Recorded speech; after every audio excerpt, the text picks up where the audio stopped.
Hey guys, how you doing? jpsarrireviews here, and welcome again to another reaction video. And if you have seen on the title, we need to talk about Sideshow. And of course, right now, the big rumor that is spreading around, it hasn't been confirmed yet, or hasn't been authenticated by Sideshow, but at the moment that I'm recording this, it seems, and it's very apparent, and has been confirmed from some voices, by some people, that Sideshow's not going this year to San Diego Comic-Con, which is a big bummer because Sideshow has been part of San Diego Comic-Con since I remember, at least since the early 2000s. So it's been over 20 years of participation from Sideshow, at least, coming to the con and being a big part of the event, being at the center stage. They always get this big area, big zone location, all of that, and they have all the statues and everything they have there, the Hot Toys booth and all of that. But this year, it seems that it's not going to happen. And definitely, there's a lot to talk about it. And I want to really share with you how I feel about it in this video. I would say first and foremost, we need to keep in mind that Sideshow is not the same company that was like 10 years ago. It's not the same company that was 20 years ago. It was not the same company that was a year ago. The company's been going through a lot of changes recently. A lot of the people who were part of the social media team are not there. It seems that they have shrink down the company in some way. A lot of artists have departed the company for X or Y reason. Everybody has their reasons. So it seems to, in some way, appears that Sideshow is going through this change. And, it's hard to pinpoint unless you are an insider to know exactly what is the reason why Sideshow is going through what is going right now. Of course, if you remember, Sideshow started just as initially as a company that was actually selling and distributing a lot of action figures. Their action figures, of course, they also were doing stuff for in that time years ago for Hot Toys, and that's when they started the partnership.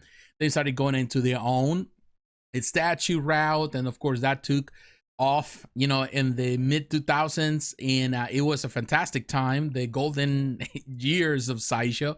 And the company has grown. It has grown to the point where it's no longer that tiny little company in a very small corner where statue collectors were just a niche group. Now, of course, there's still a niche. Statue collectors are not the majority of the fan base that come to San Diego Comic-Con, but statue collectors are become a big part of the spectrum of what San Diego Comic-Con is, with all the booths and all the presentations. And people love, even people who do not buy anything from Sideshow, they like to go there and look at the presentation of statues. And it's another way to introduce a lot of people into the hobby. And definitely, San Diego Comic-Con has been an important aspect of that, and a way to promote the company and their products, and not only their products, but the products of other companies. So now that they're not going, of course, it really kind of since I think it's giving us some signals that there's some change happening. We don't know if it's good change or bad change, and that will be a lot of hearsay if I speculate the reason why Sideshow is going through all of that, because I read comments, people saying that this is the sign that Sideshow is going on a downfall, that this is the end of Sideshow. I would disagree with that point of view. That doesn't mean that Sideshow is closing its doors. Of course, they're restructuring a lot of things. And it's very apparent, it's been apparent for quite some time, and if you follow the channel, I've talked about it many times, that Sideshow slowly has been going in a direction where they're more of a distributor. They're distributing and selling for other companies. Less and less every year, their own products. Is that the right formula for Sideshow? It's just a matter of speculation. I'm not privy of what's going on with their books. I don't know how much money Sideshow is making. But definitely the fact that they're going on that route, perhaps is because it's more affordable, I would say, or more profitable for them to go that route. And, they have, they technically, they're the only distributor in the United States of Hot Toys, at least official one. They do have the licenses of Marvel. They actually rent to other companies the licenses because they've been having this partnership for many years. So it's not like they're going to be, in this case, suffering from cash. They have ways to really make money. They're strong financially in that end. But also, in some way, you don't know what is the plan. To be honest with you, it kind of makes me feel that perhaps they're restructuring the company. They're downsizing some of the aspects of the company. You don't know if the purpose in the end is to sell the company to someone else. That is something that is also on the table. Of course, I haven't heard any of that. Nothing has been said about it. But also kind of the signs kind of point out when you start, restructuring people, you start letting go of people, you start, downsizing to just the skeleton crew, then there's something there that perhaps they try to make the numbers shine on this, perhaps if they want to sell the company. Because I do believe that a lot of people at some point they get tired of doing the same thing, and the owners of Sideshow, they might just get to the point where they feel that it's time for them to go. They've been doing this for so long. That is just part of speculation here. I'm not saying that that is the case, but that could be a reason why Sideshow's been doing this restructuring for quite some time and becoming more, a distributor rather than just a producer of products. There is more money, there is less risk and investment when you are distributing for others rather than producing your own stuff.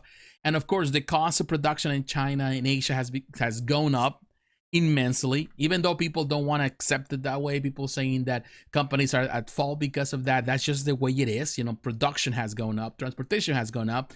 So it is riskier for companies to invest the type of money in these big licenses. So sometimes it would be easier just to rent the license to someone else, to another producer, whether it's Twitterhead, whether it's other company, PCS, and that's what they've been doing in some way. And really kind of facilitating other companies to do the work, distributing for Prime One Studio in the United States, for Pure Arts from Canada here also, and so on and so on. You have to think about this. Also, look at these factors. The fact that San Diego Comi-Con, of course, is based in San Diego. The office, in this case, the headquarters of Sideshow, are northern side of Los Angeles. So technically, Thousand Oaks is, I would say, a drive, would be like a 4-hour drive to get to San Diego. So it's not like you can have employees driving back and forth every day. So that means that first of all, you have to pay for the location. You have to pay for for the big space, and they have a huge space, or they have a huge space all these years. It's a, premium real estate right there, prime real estate that they always had. So that is a lot of money. You're talking about thousands and thousands of dollars. I don't know right now what's the prices that San Diego, in this case, the con is asking for these booths, but it is expensive. And of course, you got technically 5 days, even though it's just 4 days, and you have I would say the initial day, which is only half a day, which is for some invites and guests and people like that come and look at this stuff. In this case, preview night, and then of course you got the other 4 nights. And you have to pay for all of that. And then, of course, you got to bring all the stuff, which they bring a lot of stuff. That's transportation. That's more cost to it. And also, you have to realize that you have to have employees there at all times. So that means that you have to put people in hotels, and you have to pay for their food. And it's costly. If they're going to drive, if you want to save the drive, maybe they take a flight. Again, it's 4-hour drive. It's not like people can do it like simple as that. So all of that is added to the cost to be at the con. So in the end, when only 100,000 people show up, when you can actually have a video, which they have done with Sideshow Con, when you can have, over almost 1 million views, which is easier for them to use. And it's cheaper. You don't have to do anything besides just the production of, everything that you have to do in-house to do a video.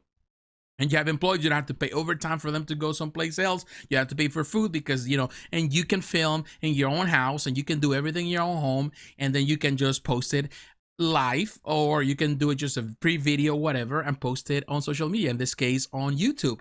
And it's easier, it's cheaper, you don't have to worry about it, you don't have to think about all the costs, all the expenses, the headaches, the pressure of going there and dealing with the public, and so many things that can happen that can go wrong. San Diego Comic-Con is no longer what it used to be. It's no longer that con that is just for comic book fans. It's a con that is for everybody, for events, presentations, for media. It's all it is, and it has become, and it's been the criticism for a lot of comic book creators and writers over the years. It's no longer what it used to be.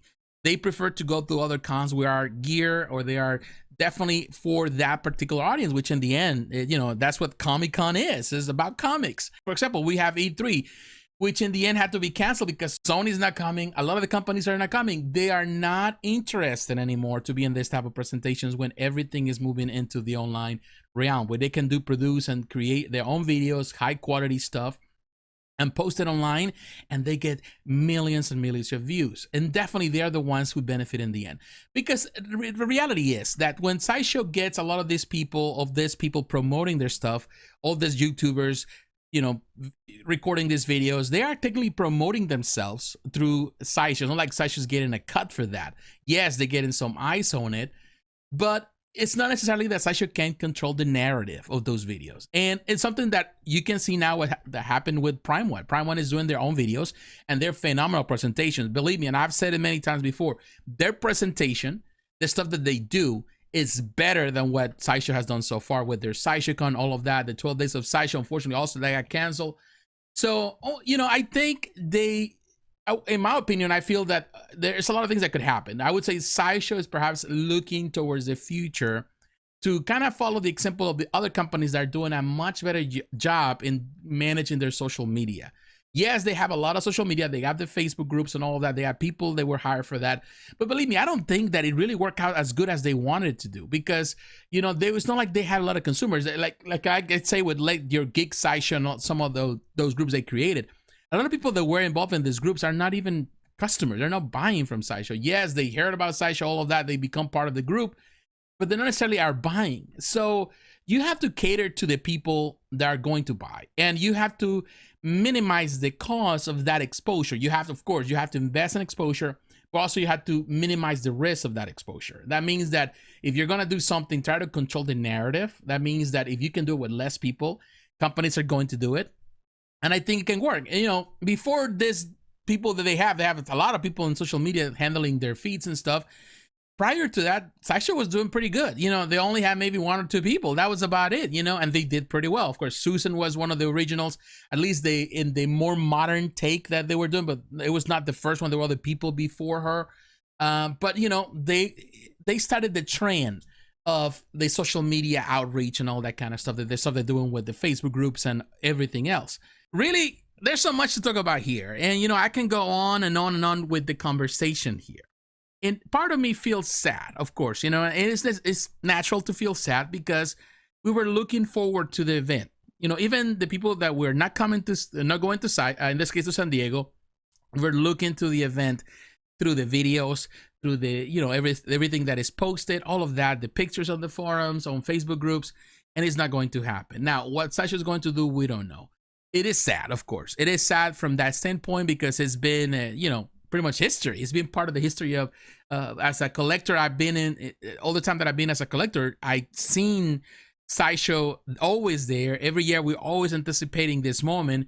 I would say even more than New York Comic-Con, which, they didn't go last year, or even 12 Days of Sideshow. I always, the most anticipated thing for me, the thing that I cared the most was, of course, San Diego Comic-Con. It's not going to happen. What they're going to do, I don't know. I think what Sideshow needs to do is to evolve what they're doing. If they're still in this for the win, more than just to distribute things. So they still want to produce their stuff and they still want to showcase. Then they need to follow the example of Prime One Studio. Prime One Studio did it good. Has done it so far so good.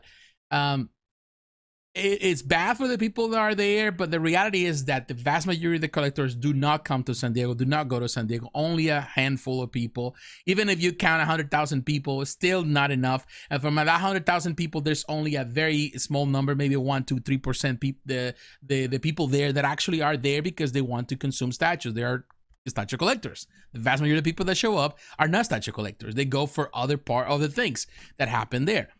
But, it is sad. I think if this happens, definitely, what can we say? It's just the end of an era. Some people would say that. But I feel that there's a lot of possibilities. We don't know. Maybe this is just a hoax. Maybe this is something that they have done so far just to promote themselves even more. Who knows? In the end, we will know until July comes. We'll find out for sure. We will know, I'd say, weeks ahead. Maybe in the end, Sideshow says, yeah, we're coming. We were just last minute thing, whatever. Or maybe they just come with a smaller booth. I think that could be also an option. But, it's the reality of where we live in. Companies are just finding ways to be more productive, to be smarter with the way they invest money in social media. And social media offers so many options for them to do it without having to invest too much money in it. And I think if that is the case, what happened in San Diego Comic-Con is just a clear example of that. We've been talking about it.